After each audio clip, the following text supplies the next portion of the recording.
7 million old white people gather across America to protest President Trump. President Trump sends a kind of shocking gif in response. Plus, we get into the latest in the Middle East and Ukraine and actual serious news. First, Thursday night on the debut episode of Friendly Fire, we announced Daily Wire lifetime memberships. We mentioned only 10,000 exist, but here's something new. You can actually win a lifetime membership, which is a sweet deal. Download that free Daily Wire Plus app in the App Store, then open the app, tap Explore, and follow me. That enters you for a chance to win a lifetime membership. You also get alerts when I release new episodes, breaking news, live chat during the show, and much more. If you've already downloaded the app and followed, you are already entered. For everyone else, get to work. Download that Daily Wire Plus app and follow me today. Well, folks, what do you call 7 million old white people gathering all over the country?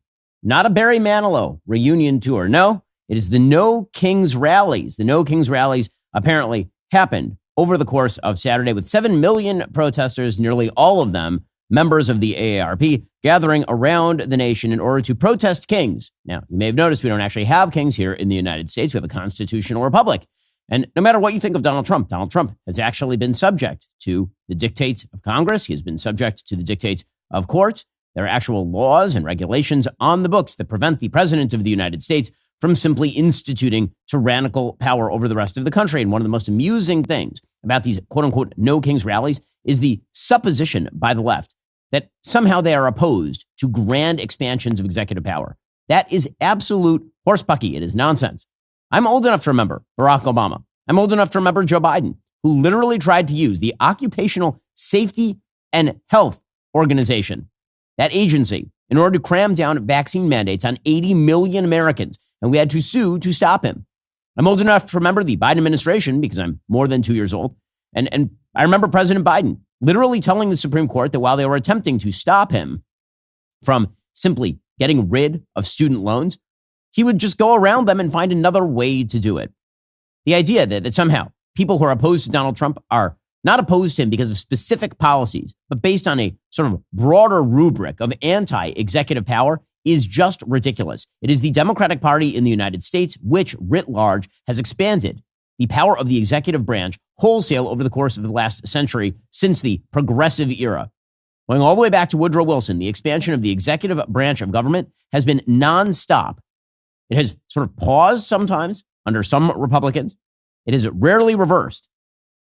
And when it comes to the modern Democratic Party, the idea that they want to delegate power back to the states, or that they want to delegate power back to Congress, it's a lie. As soon as a Democrat is in power, they simply want to run roughshod over the Constitution of the United States. So the very premise of these No Kings rallies, just silly. And it is worth noting that, again, disproportionately old white people, very, very old, very, very white people. According to Axios, according to a statement from the No Kings protest organizers, Saturday's turnout was one of the largest single-day demonstrations in American history, with over 2 million more people taking part than participated in similar protests in June of this year. And you remember how much of a difference it made when they protested in June. Oh, wait, you forgot already? You forgot already because it didn't matter at all? Yeah, well, this one, it's Monday, and I think everybody already forgot. More than 2,700 events were planned as part of the protests across 50 states as of Saturday, as well as several internationally, including in London, Paris, Rome, and Lisbon, and Portugal. I do get a kick, I will admit, out of places that actually have kings saying that they're going to have No Kings rallies. Like they had a No Kings rally in London. There is, like right this very instant, a king of the UK. Like that is a thing that exists. Organizing groups included the ACLU, American Federation of Teachers, which of course relies heavily on the expansion of federal power, Human Rights Campaign, Indivisible, and Move On. Move On's executive director said in a Saturday statement, quote, across cities and towns, large and small, rural and suburban, in red areas and in blue areas, millions of us are peacefully coming together for the No Kings to send a clear and unmistakable message that power belongs to the people. So, does this make any sort of real difference? I mean, not really, because frankly, these rallies are kind of faintly ridiculous. I mean, if you look at the pictures of people who are dressed up as lobsters in Massachusetts, or dressed up as Superman in New York City, or dressed up as inflatable chickens in New York as well, you think to yourself, I don't think these are the folks who are going to change America in any real way. And that's putting aside the people who arrived at these rallies in order to promote violence against the president of the United States or against people on the right wing. Those people were in plentiful supply. Politicians showed up. They spoke alongside radical agitators and organizers. And we're all supposed to pretend, of course, that never happened. That speaking alongside terror supporters, for example, people who despise the country, if you're a politician, like, say, Bernie Sanders, or if you're a politician, like, say, Chris Murphy from Connecticut, and you speak alongside Qatari mouthpiece, Mehdi Hassan, or you speak alongside people who have openly promoted terrorism, that's not a big deal. It is kind of a big deal. I mean, to be fair. But again, I think the note that is sounded here is not one of alarm. It is simply a note of weirdly aged hysteria. Perhaps my favorite moment of media coverage came when MSNBC interviewed a person dressed up as a unicorn.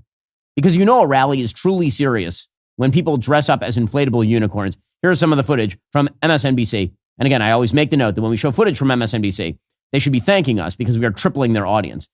Here is, at a minimum, here is one of the reporters with a very politically active unicorn. Angel, I've never interviewed a unicorn live on MSNBC. It's always the first time for everything. Angel, talk as loud as you can because you got a kind of a big snout here. Say that again, sorry. I said it's hard to hear you, but tell me what brings you out and to be inside this hot unicorn costume today.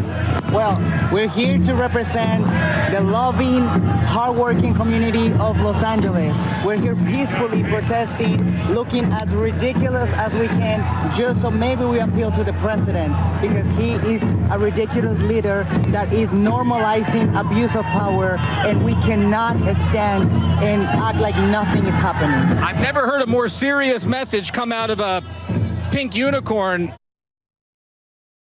Well, I mean, first of all, I don't think that's true because I think that half of the MSNBC staff are pink unicorns, to be fair.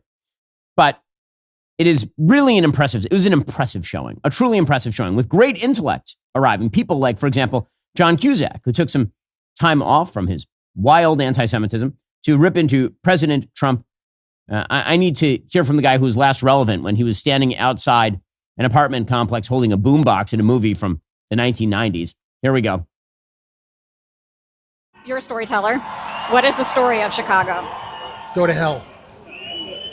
Is that the message from Chicago? Yes. What's interesting is that he doesn't understand that all the labor rights around the world came from this town, this place. So if he thinks this place is going to be a fascist hub, no chance. No, I definitely needed advice from that guy, who again was last relevant in Say Anything. And I'm wrong. It wasn't the 1990s. I'm getting old. It was 1989. But if you thought that was the only old actor who showed up to pay tribute to the No Kings rally, I present to you Robert De Niro, who seems to have chosen poorly when he drank from his choice of holy grails. He is now aging extraordinarily rapidly and also apparently turning into a hobbit. So Robert De Niro appeared also on MSNBC. Again, MSNBC's wall-to-wall coverage of this, blanket coverage of this, earned them, I assume, 0 viewers, which would probably be a slight improvement from their normal viewership. And he praised Letitia James, the Attorney General of New York, for saying F you to Trump, which she may be saying from jail soon, depending on how her mortgage falsification case goes. Here is Robert De Niro. Again, I have no idea why people keep trotting out Robert De Niro as a political voice worth listening to. It's bizarre to me. But here we are. This is the path this is the business they have chosen. I like what Letitia James is doing. She's fighting back. She's saying, you. I'm sorry. This is where we are. She's saying, this is it. I will not be taken down by this person. I am not afraid of him. And God bless her for that. Well, I mean, are you inspired? Are you really, really, really inspired? I do have to just say, as a matter of Hollywood career choices, Robert De Niro went from the star of Godfather 2 to a person who was most recently starring in, and I need to actually get his IMDb to look up his latest films, Robert De Niro, because he has had a massive falling off, shall we say. He's going to be starring, I believe, in his last movie that he was in was apparently a movie called Tin Soldier. It has a 3.3 star rating on IMDb, which I did not even know was possible. A 3.3. Things are going well in Robert De Niro. But he also had comments about Stephen Miller, because there's nothing quite like Robert De Niro calling Stephen Miller, who happens to be Jewish, a Nazi. Tell me about it, Robert. We see it all the time. He will not want to leave. He set it up with his, I guess he's the Goebbels of the cabinet, Stephen Miller. He's a Nazi. Yes, he is. And he's Jewish, and he should be ashamed of himself. Well, folks, I did want to look up Robert De Niro's recent work because, again, early on in his career, pretty solid stuff. He's had a pretty dramatic drop-off. So I decided to check it out with my sponsors over at Comet, a new web browser by Perplexity. Well, his last 10 movies, okay, they're giving 0 day. Okay, fine. 7.0, Alto Nights. Rotten Tomatoes, 38%. Yeah. About My Father, apparently 36% on Rotten Tomatoes, 5.8 on IMDb. Not great. Killers of the Flower Moon, he was in. He's way too old in that movie, by the way, like way too old. But that one does have a 93% Rotten Tomatoes rating. And then there is The War with Grandpa, 2020. 5.7 on IMDb. Like the Syrian gymnastics team at the Olympics. 4.4 on Rotten Tomatoes, 44% on Rotten Tomatoes. The Comeback Trail, 30% on Rotten Tomatoes. Yeah, it hasn't been a great run for Robert De Niro. You got to go back to 2019, 2017 for anything good. And yeah, I mean, is that the person you really want to listen to for your political discourse?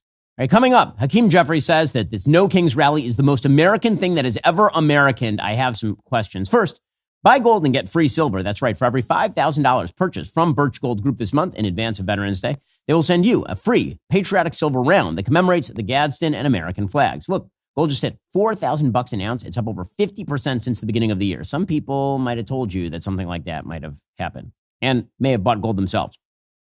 Not saying who, but it's me. Anyway, Birch Gold can help you own gold by converting an existing IRA or 401k into a tax-sheltered IRA in physical gold. Plus, they'll send you free silver honoring our veterans on qualifying purchases. And if you're current or former military, Birch Gold has a special offer just for you. They're waiving custodial fees for the first year on investments of any amount. With an A-plus rating with the Better Business Bureau, tens of thousands of happy customers, many of whom are my listeners, I encourage you to diversify your savings into gold. The process is super simple. I recently re-upped on my gold supply from Birch. I called them up. They answered all my questions, and now that gold is sitting in my safe. Text my name, Ben, to the number 989898 for a free info kit and to claim your eligibility for free silver with qualifying purchase before the end of the month. Again, text my name, Ben, to 989898. Do it today. Also, I'm on the road constantly, you may have noticed, covering stories, political events, you name it, between the flights and the hotel room, sometimes getting like an actual decent nutritional meal.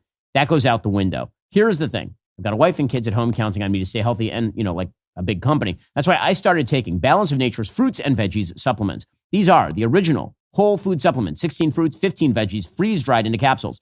As someone who keeps kosher, I appreciate that, again, it's kosher, so I can just pop that right into the protein drink, and it's good to go. 100% whole food ingredients, nothing added that shouldn't be there. When I'm rushing through an airport, I can take them with water. If I'm in the car between interviews, I can actually chew them. Sometimes I open that capsule, as I say, and I mix that powder into my coffee or a smoothie. I do that one actually a lot. Balance of Nature delivers the natural goodness of fruits, veggies, spices, and fibers, just as nature intended, which means even when I'm 2,000 miles from home, I'm still taking care of myself the way the family needs me to. Again, it's very convenient. And after years of research and development, they've really created something that makes getting proper nutrition convenient for anybody. Go to balanceofnature.com, get a free fiber and spice supplement, plus 35% off your first set as a new preferred customer by using discount code Shapiro. But really, nothing says, honestly, hating fascism and hating tyranny quite like attending rallies sponsored in New York City by the Communist Party USA, which was apparently one of the sponsoring organizations for the No Kings rally in New York City. Hakeem Jeffries, the House Minority Leader, who may remain so, by the way. The math seems to be moving pretty quickly against the Democrats, even in the House, which is quite astonishing. Here he was explaining on MSNBC, again, blanket coverage on MSNBC. No coverage on MSNBC of the president giving the Medal of Freedom posthumously to Charlie Kirk. Tons of coverage of the No Kings rallies.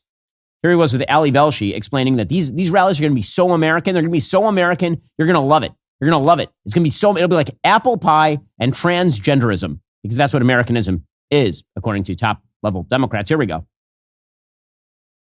Well, the so-called white House press secretary is an unhinged disgrace. If she's opening her mouth, it means that she's lying. And clearly, we've seen that in this context. The protests that are going to take place today, the peaceful expression of dissent, is entirely consistent with the American way. In fact, it's as American as motherhood, baseball, and apple pie. It's what the framers of this Constitution envisioned. I mean, first of all, I think that he's going to need a waiver from his own party to talk about motherhood, because motherhood is not exactly in fine fettle with the Democratic Party, the party of abortion, and also sometimes there are pregnant men. But in any case, the top-level Democrats showed up to really enjoy themselves. Elizabeth Warren, yeah, she's still kicking around. And so she apparently left her teepee for a brief moment in time to talk about persisting. She says that she is persisting, which technically she is. I mean, she's on TV and everything. The American people do not bow down to kings. Nope. We do not bow down. We organize, we march, we stand up, and we do not back down. So I just want to say to every single person who showed up today, you give me hope. Don't lose that fire, because we need it now more than ever. This fight will be long, but this fight is important.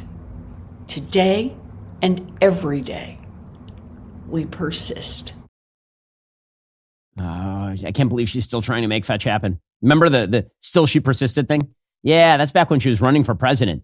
Yeah, she tried that still we persisted routine in 2020, and it failed so badly that she was defeated by a dead man, Joe Biden, in the Democratic primaries, and had to drop out early on in the race. But wait, I have more old white people talking to you about resisting kings. I have for you, for example, a man who has never met a tyrant he does not love, Bernie Sanders, saying that he's at these rallies because he loves America. Now, when I hear people like Bernie Sanders say they love America, what about America is it that Bernie Sanders would say that he loves precisely? He doesn't like the rule of law. He doesn't like the property rights. He doesn't like the balance of powers. He doesn't like the federalism. What exactly is the thing that he does? I mean, I guess that he likes being able to take advantage of the free speech, but only so long as his opponents are silenced. So what is it that Bernie Sanders, what is it about the country that he would say that he truly loves? What is the thing he doesn't want to change? Again, this is nothing new in the Democratic Party. Barack Obama, back in 2008, said he wanted to fundamentally transform the country, to which those of us who kind of liked the country the way that it is were like, well, why? What if we don't fundamentally transform the greatest country in the history of mankind? But Democrats now, they have to pretend to be true patriots. Bernie Sanders says that they're there because they love America. I mean, they'd like it more if it were Norway, but still, they got, sure, maybe, okay.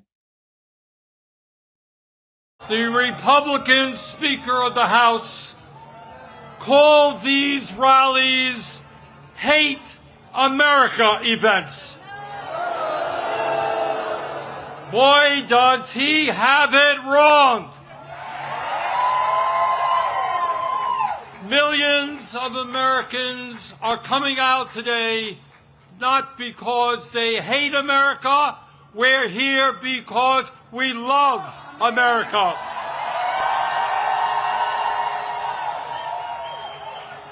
We're here because we're going to do everything we can to honor the sacrifices of millions of men and women who, over the last 250 years, fought and sometimes died.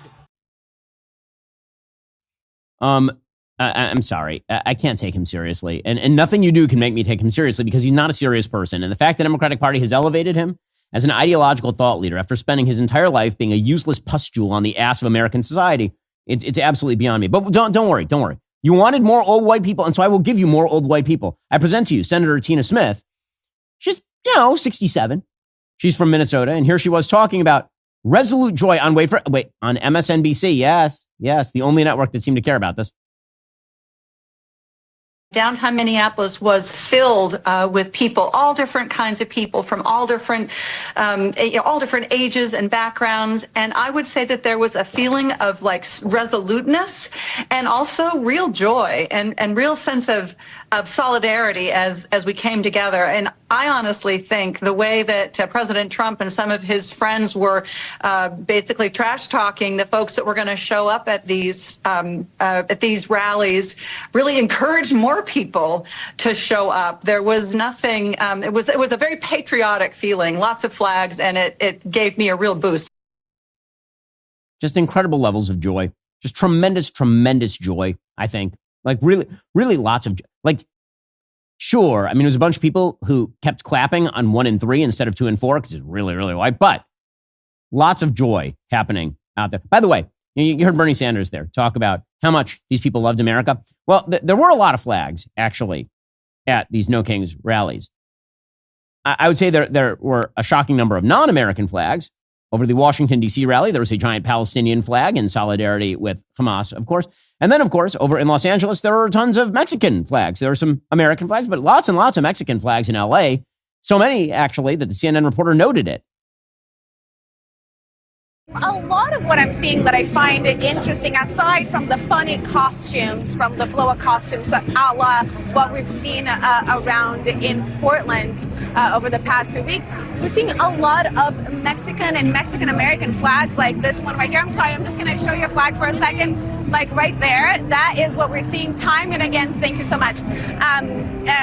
Ecuadorian flags, half Ecuadorian, half American flags. A lot of people here saying that they are so proud of their heritage, whatever it is, from whatever country from Latin America they are, but that they are also very much proud Americans, and that this is an exercise in patriotism. And there's right behind her is the giant Palestinian flag in LA. So lots of flags that are not particularly American at these Love America rallies. Senator Ed Markey from Massachusetts, who, again, all white people, man, he decided that he was going to give a speech while donning a trans flag.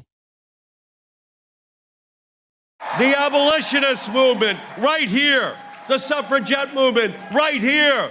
The same-sex marriage movement, right here. The universal health care movement, right here. We are the revolutionaries. We are Massachusetts because we have always stood on the front lines of democracy. And we demand free Metamucil for all. Good times. Good times. Well, J.B. Pritzker in Chicago joined the protesters as well. This is the would-be presidential candidate from Illinois, who typically has to be lowered into these things by crane. He is trying to lose a little bit of weight. This is what people do when they want to run for president of the United States. So he showed up to stand in front of a bunch of signs, including an F-ICE sign, which is really, really nice, right behind him, like literally right behind him, which is really nice. Here was J.B. Pritzker marching.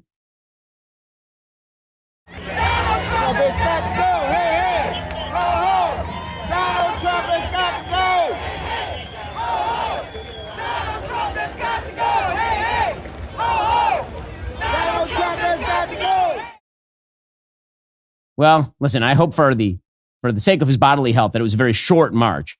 Wouldn't want to put too much strain on the governor of Illinois. Meanwhile, some media figures showed up as well. I mentioned Mehdi Hasan, the Qatari mouthpiece. He showed up to talk.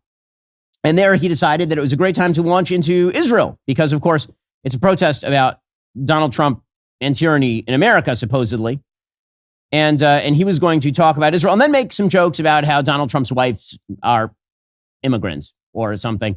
What a glorious example of Americanism he is. I'm so glad that we allowed him to become an American citizen. We need more of this. I'm being unbelievably sarcastic if that's not coming across.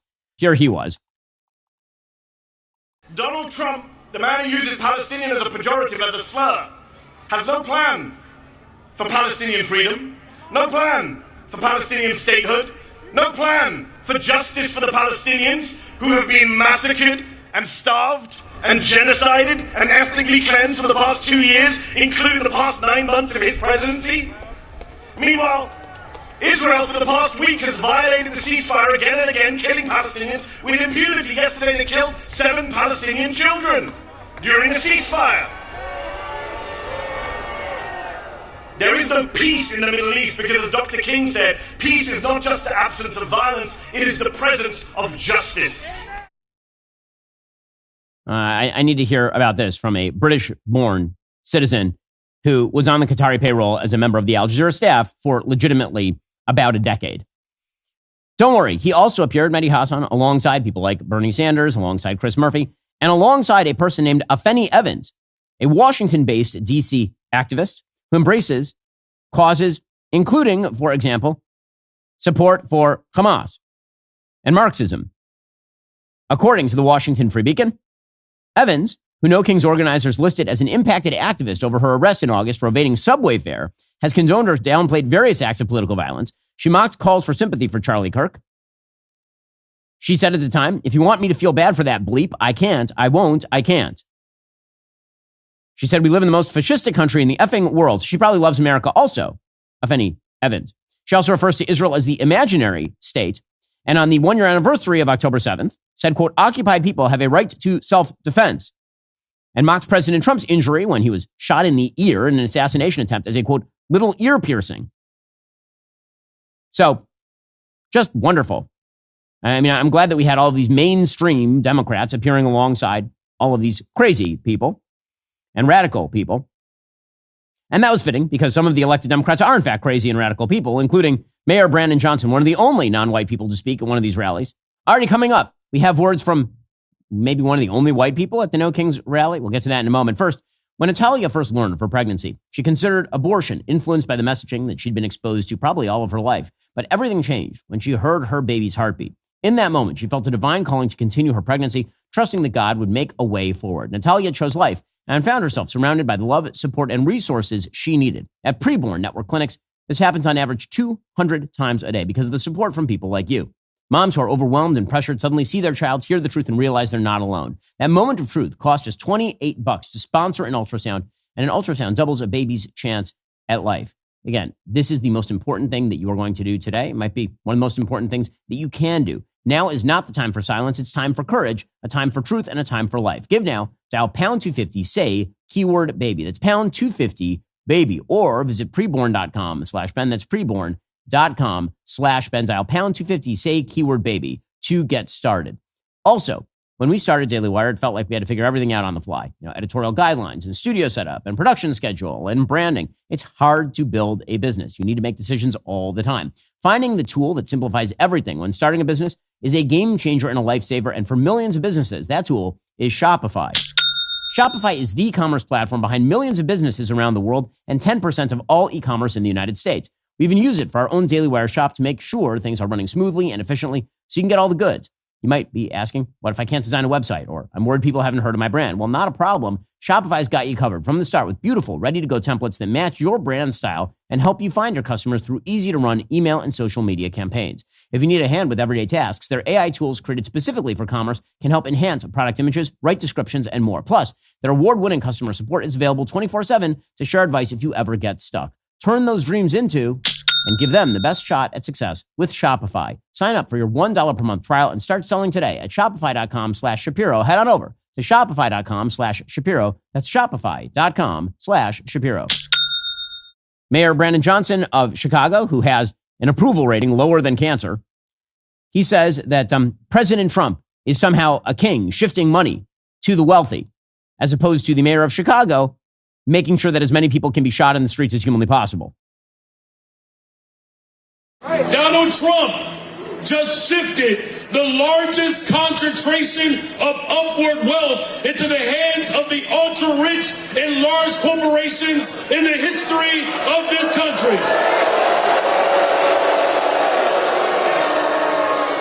This is a fight for working people across this country and across this globe to stand up to billionaires in the interest of corporations.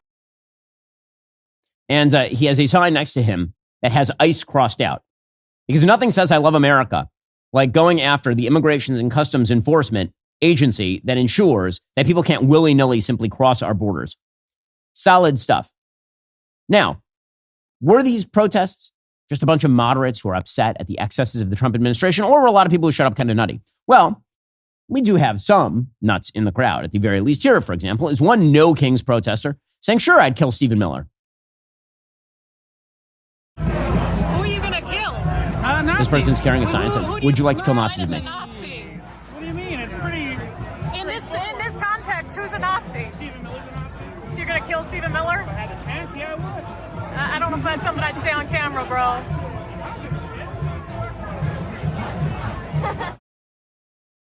Well, the good news is that somebody then stepped in, a white girl wearing a Palestinian terrorist keffiyeh and a COVID mask. All the causes at once. Solid people. Over in Portland, things got rather feisty as well. Here's what it looked like over in Portland.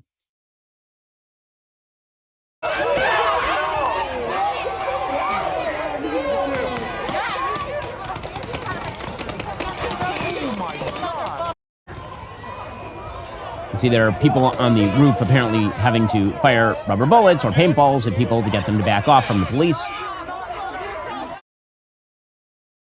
Just Portland, filled with delightful people. Don't worry, the president has no reason, possibly, to send in federal forces to ensure the enforcement of the law.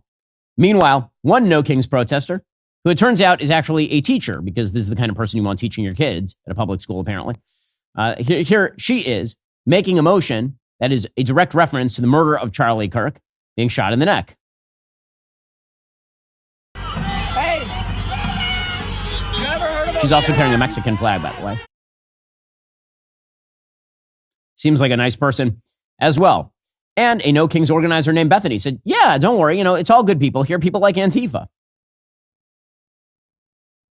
What's your response to people who have condemned this crowd as being Antifa? I think that's silly. I mean, obviously, if you look at the definition of it, Antifa, anti-fascist. I've spoken to a couple of veterans who said that's literally what they fought against. They are anti-fascist. So I think I should be proud to say that the people out here are Antifa. We don't agree with a fascist government.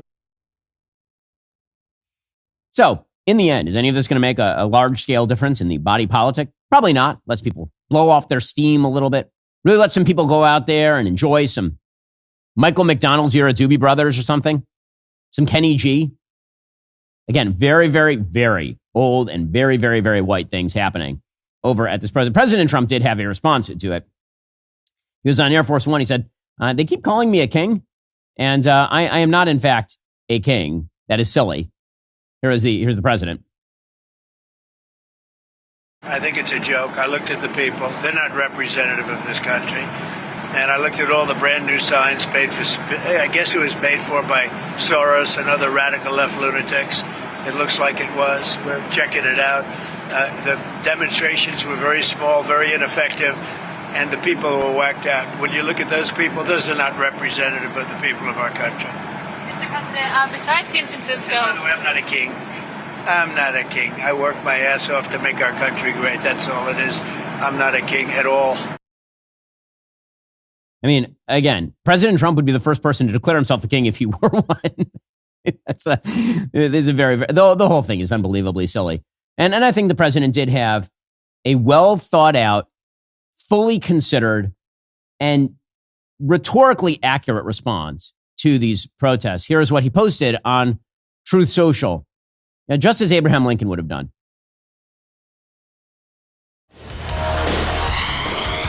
For those who can't see, this is an AI video of the president in a jet, like an F-22, that says King Trump on it, as he drops literal excrement on Harry Assistant and other members of the protests. Wow. That is an awful lot of poop. I guess the protests got their demand and the free Metamucil happened. Well done, everyone. Don't worry, the resistance didn't end there. There was one last bit of resistance that happened thanks to Jimmy Kimmel. So Jimmy Kimmel has decided the best way to resist President Trump is to have drag queens read Eric Trump's book to small children. Yeah, this is going to get Democrats back into power sometime soon, is hiring a bunch of kids to sit there and read lines as a perverse man in a dress reads to them from Eric Trump's book. The brilliance of the resistance cannot be overstated. I mean, truly, it is astonishing. I'm Christine Tell. Do It's I Trixie scare Mattel. any of you? Amen. No. Really? You just look amazing. Oh Why would that be scary? That is so affirming. Thank you so much. You guys look amazing too. Thank you. Thank you. Yeah. Well, I have a whole pile of books here. What if we chose one together? Because this is, after all, a democracy. As of this morning, it's still a democracy. I'm not sure. Why? That's some comedying right there. Also, if that man in that makeup and that dress asked a kid who had not been hired to be on Jimmy Kimmel, "Are you scared right now?" I mean, the first thing you say to a scary person is, "I'm not scared." So there is that as well. Just well done to Jimmy Kimmel, as always.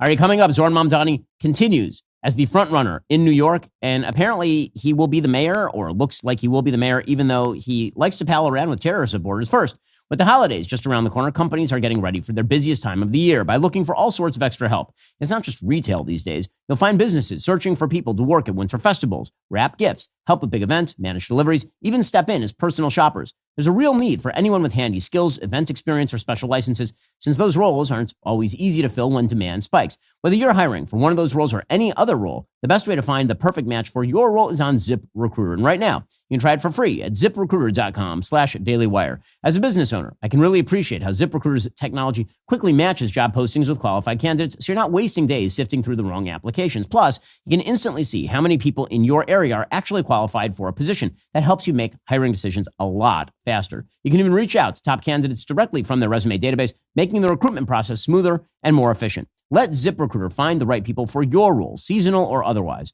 4 out of 5 employers who post on ZipRecruiter get a quality candidate within the very first day. And right now, you can try it for free at ziprecruiter.com/dailywire. Again, that's ziprecruiter.com/dailywire. ZipRecruiter is the smartest way to hire.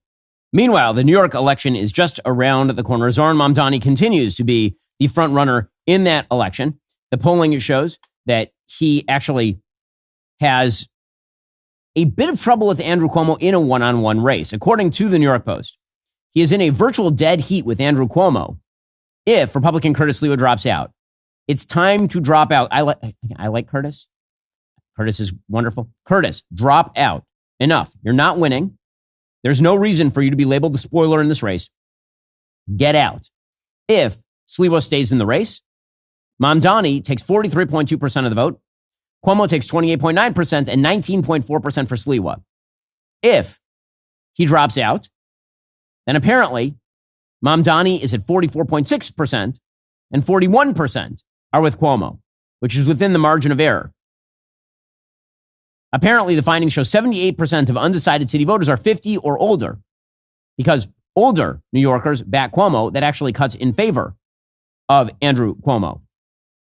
So Curtis should get out as the spoiler. I appreciate him trying to do the best he can. He's not going to be the mayor. So now it's time to get out, because Zohran Mamdani is a full-scale disaster area. And while I, as a Floridian, I won't say I'm rooting for disaster in New York, but let's just say that I've purchased a little more real estate down here in the expectation of the prices rising as we get people fleeing who still pay taxes.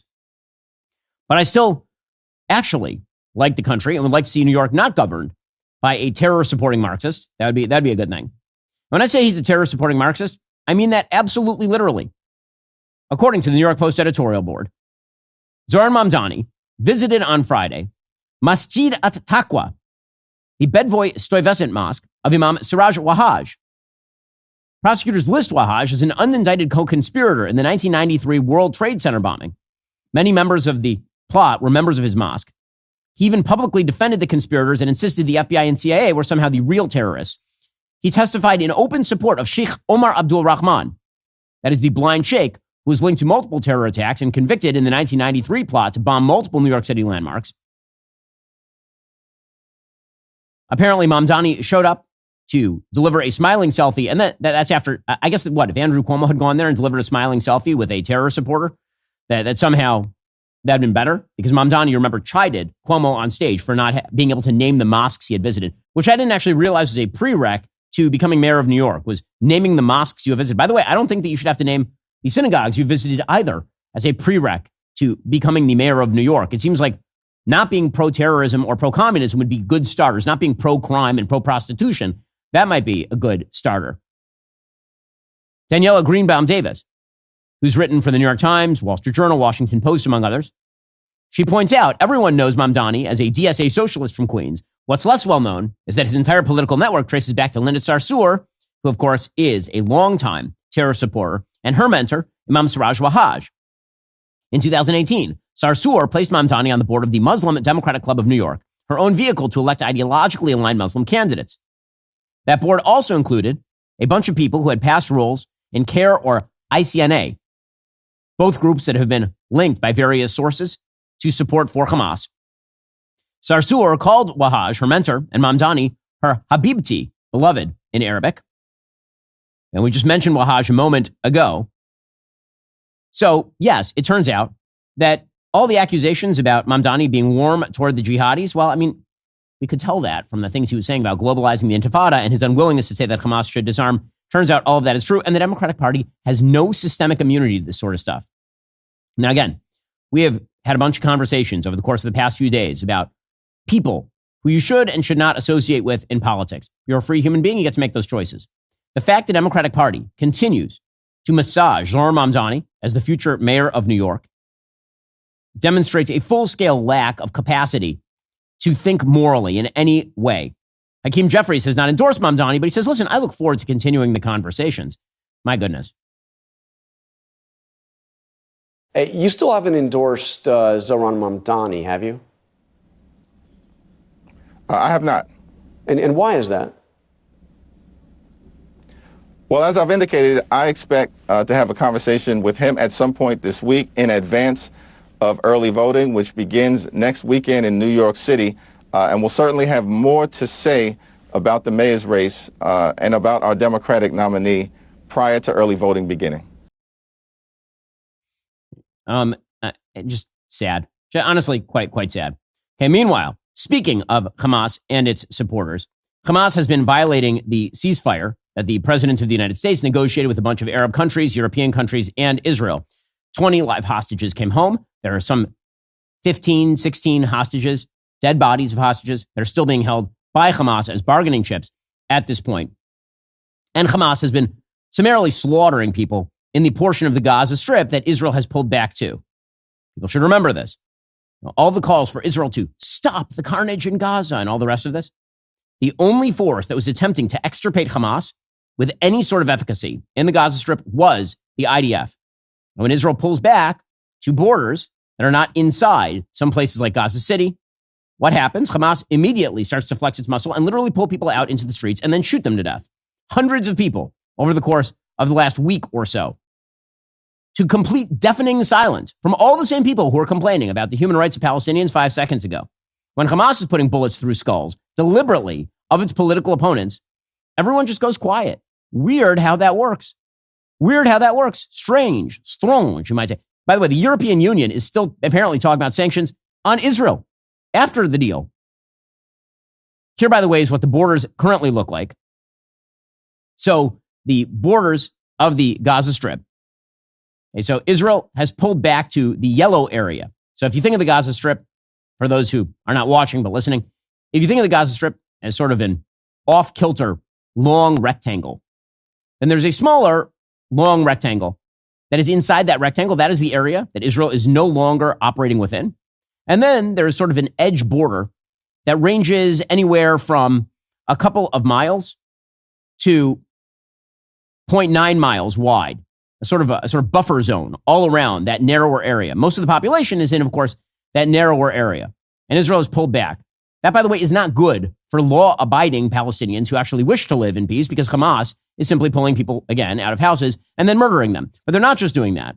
Hamas also attacked Israeli soldiers. They've been sending their Hamas terrorists to the border areas, what's now called the yellow line. They're sending their soldiers there, and they killed 2 Israeli soldiers the other day.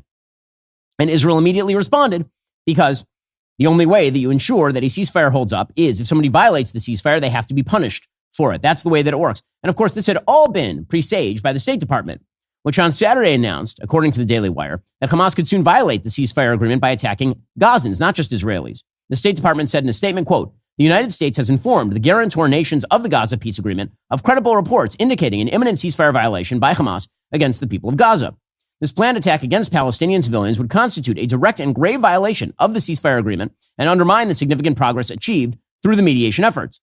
The guarantors demand Hamas uphold its obligations under the ceasefire terms.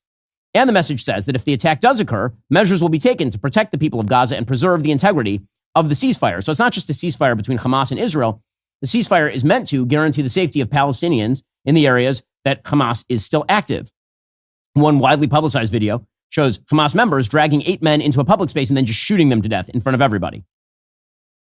While the president of the United States, he says, listen, if the place continues to be violent, we need to let people out. Here was the president of the United States the other day.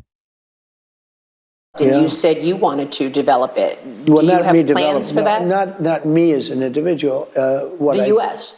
I liked it as like Freedom Place. You call it Freedom Place, and we would get all of the people that live there into decent homes throughout the region.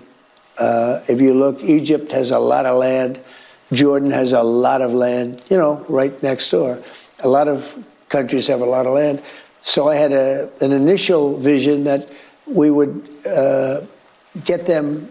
Look at Gaza. I mean, there's nothing standing. The whole thing it's all rubble. So it's not too hard to top that. Okay, well, again, the president of the United States is not wrong about that. Meanwhile, the vice president of the United States was asked about all of this, and he said, listen, there's no security infrastructure in that interior envelope. This is the big problem, by the way. Again, the president brokered this deal in order to provide for the possibility of safety, not just in that border zone, but in the entirety of the Gaza Strip. That border zone will remain safe. Israel will end up being the boots on the ground in that border zone. They still retain control of some 58% of the Gaza Strip. That area will be made safe. And Palestinians who are living there will be safe because the Israelis are there. And presumably, you will end up with other forces from UAE, from Indonesia, from Egypt, from Saudi coming in and also helping to create a coalitional force in that area that prevents Hamas from taking over. The question is what happens in that internal envelope. And as the vice president says, that's going to take some time. And if there are violations of the ceasefire, somebody's going to have to do something about it because otherwise Hamas is just going to reconstitute. Apparently, there are reports that Hamas has been trying to find unexploded ordnance in the areas where it is still active and then unload those explosives into new forms in order to reuse them against Israelis and anyone else who is in that border area. Here is the vice president. Well, the president is actually making a very important point here, which is that we don't actually know even what the reality on the ground is there. I mean, when we talk about Hamas, you're talking about 40 different cells. It's disjointed. Some of those cells will probably honor the ceasefire. Many of those cells, as we saw some evidence of today, will not.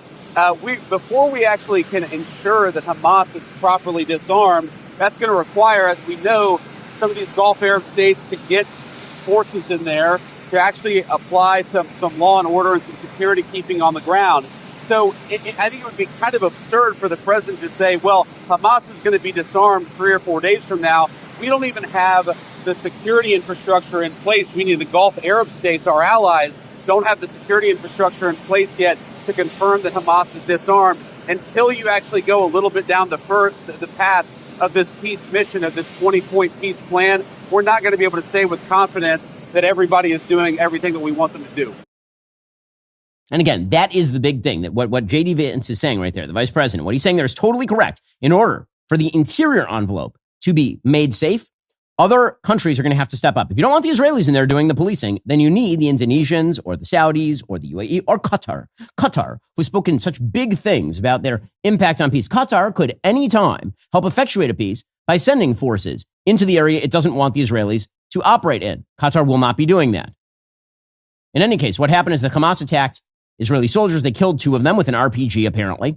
And Israel immediately responded by bombing Hamas terror tunnels that it still knows are in those particular areas. According to the Wall Street Journal, Israel conducted dozens of airstrikes across Gaza on Sunday and halted humanitarian aid into that enclave after it accused Hamas of killing troops inside the Israeli-controlled areas in what is shaping up to be the biggest test yet of the fragile ceasefire. Okay, well, again, the question about the ceasefire is going to be who disarms Hamas. That was always going to be the question. But there is, in fact, a ceasefire that has been effectuated in that 58% that Israel controls. Not just that. That area, aid is being shipped into that area. Palestinians who wish to actually live in peace and security are being able to move into that area so long as they are not associated with Hamas. But Israel said, we're not shipping in humanitarian aid to those other areas that Hamas is shooting people in. Now, Israel immediately stopped. As soon as they retaliated, then they stopped. Israel's military said Sunday evening it had begun reinforcing the ceasefire after the airstrikes. Hamas is trying to pretend that they're not violating the ceasefire. But it is Hamas violating the ceasefire because, again, the onus is on Hamas to disarm, and Hamas has no intention of disarming at this point. Somebody's going to have to make them do it. And the question is whether anyone will. As we say, the vice president is expected to visit Israel this week as part of a push by the Trump administration for the implementation of that agreement. Also, Steve Witkoff, the White House envoy, is expected to travel to the Middle East on Sunday to follow up on the implementation for the deal to end the war. Vance is apparently leading the U.S. delegation. He will be arriving on Tuesday and staying until Thursday. He'll be meeting with the Prime Minister of Israel. He'll also be meeting with the President of Israel, Isaac Herzog, who doesn't have a lot of technical power inside the Israeli government. It's sort of a more ceremonial post, but he, of course, is an important figure in Israel. And then Witkoff and Kushner are expected to travel to Israel as well. Now, again, a lot of this is predicated on the idea that there will be a rebuilding in the Gaza Strip. The reason why I remain optimistic about the ceasefire here is because the administration, the Trump administration, is very invested on like a monetary level in ensuring that the lives of Gazans get better and that people be able to invest in this area.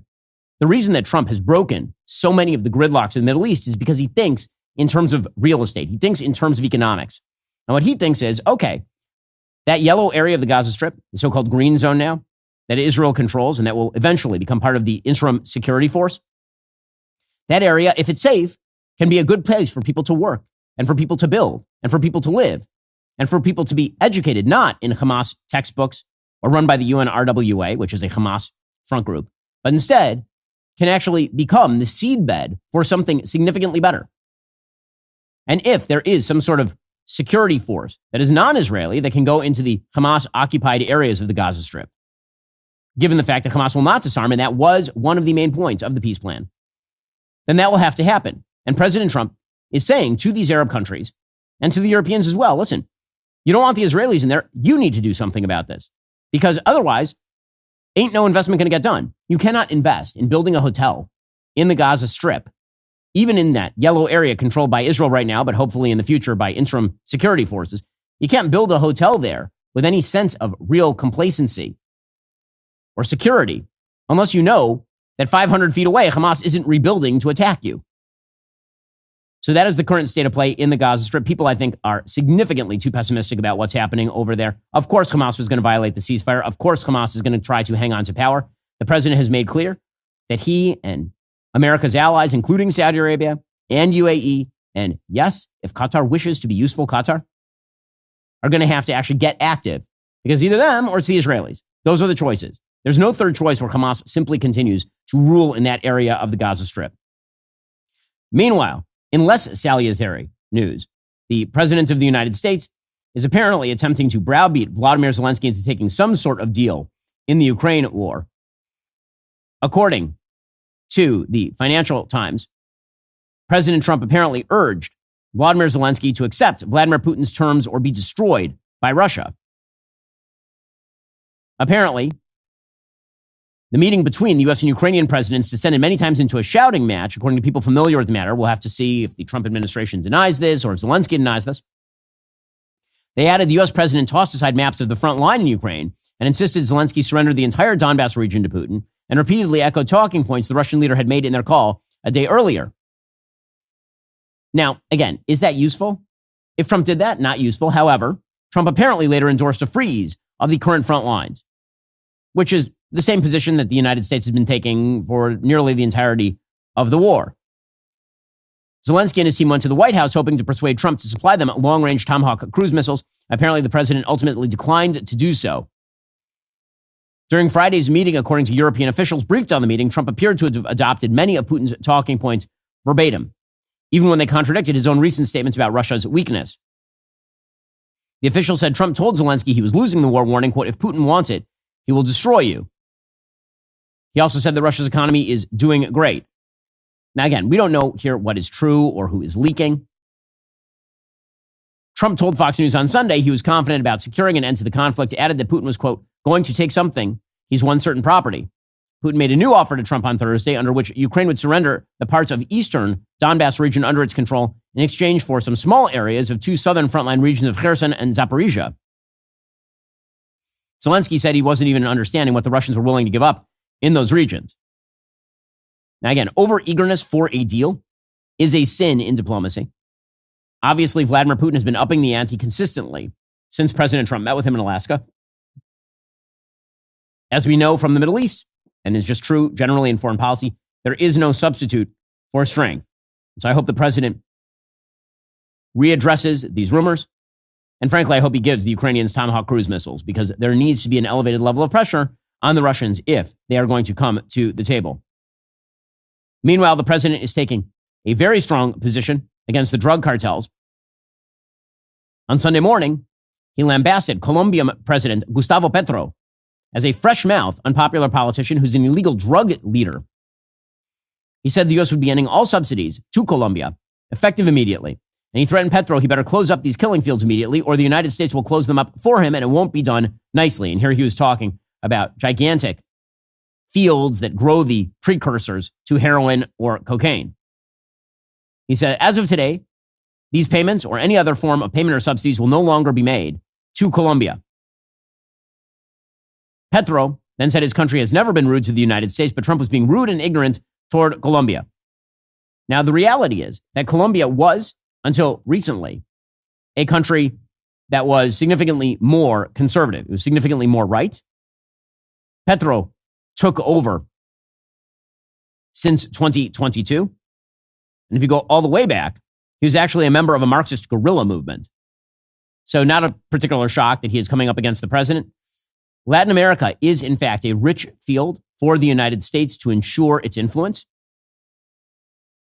There's a reason the Monroe Doctrine suggests that the United States has to have essentially plenary power over the Western Hemisphere. We've felt the after effects of Venezuelan outmigration, drugs being shipped into the United States, economic migrants leaving from Venezuela to the United States because of the rule of Nicolas Maduro.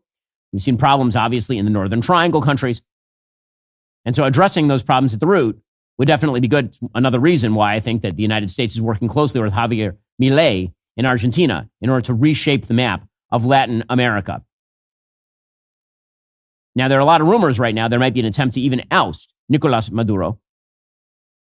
Apparently, according to the Wall Street Journal, however, the strongman remains virtually coup-proof. That's because he's purged officers accused of conspiring against him. He's jailed and sent them into exile.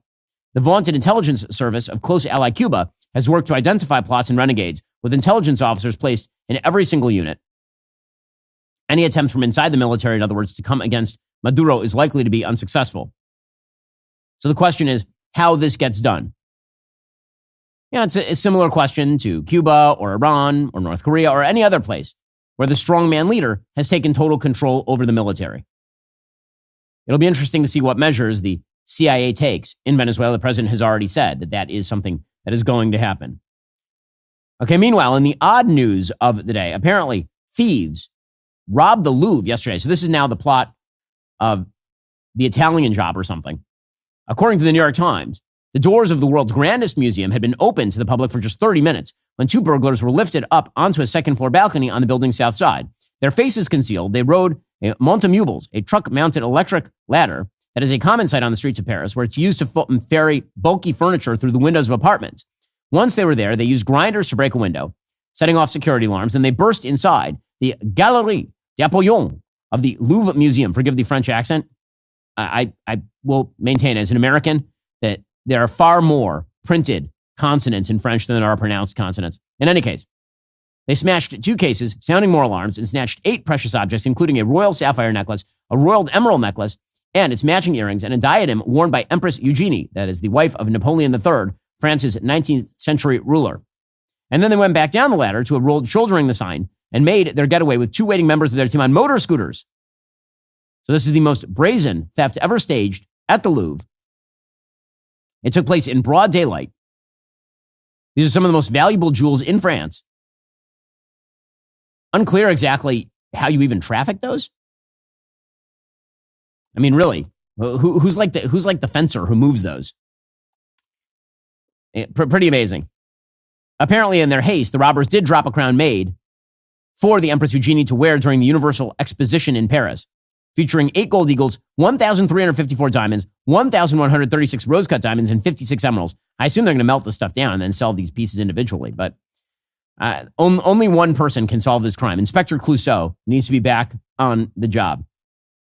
And at least we know that there are a bunch of novelists and movie makers who will have fun with this. Alrighty, coming up, we're going to get into the first days of our friend Barry Weiss over at CBS News. The show continues for our members right now. Remember, in order to watch, you have to be a member. If you're not a member, become a member. Use code Shapiro. Check out for 2 months free on all annual plans. Click that link in the description and join us.